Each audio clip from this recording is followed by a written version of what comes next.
Fascist Sheikh Hasina খুনি পালিয়ে গেল, আমি তো সেদিনকার সরারত উদ্যানে বলেছিলাম যে আসলে আওয়ামী লীগ সরকারটা মূলত ভারতেরই সরকার ছিল, কারণ তাদের সমস্ত কার্যক্রমগুলো ভারতের স্বার্থ রক্ষার জন্য আমরা লক্ষ্য করেছি।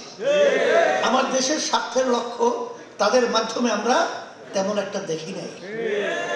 এরপরে বর্তমানে যে চলছে, আমি সেদিনকারও বলেছিলাম, আজকেও বলছি যে বর্তমানে যে অন্তর্বর্তীকালীন সরকার রয়েছে তারা কিন্তু আমাদের এই ছাত্র জনতা অভ্যুত্থান যে 5ই আগস্ট বাংলাদেশে হলো, সেখানে হাজার হাজার মায়ের কোল খালি হলো, হাজার হাজার আমার ভাইয়েরা, আমার ছাত্ররা পঙ্গু হয়ে গেল, চক্ষু হারালো, এখনো মায়ের কান্না বন্ধ হয় নাই।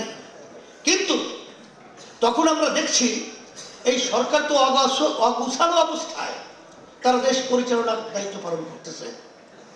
সেখানে আমাদের দায়িত্ব কর্তব্য, তাদের ভুল ত্রুটি থাকতেই পারে, আমাদের দায়িত্ব কর্তব্য হলো সহযোগিতা, পরামর্শ।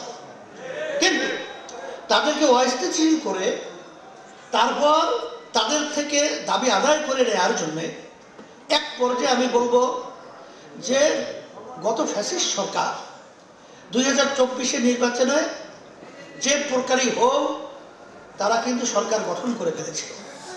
তারা তো 5 বছর মেয়াদে ছিল, কথা ঠিক না?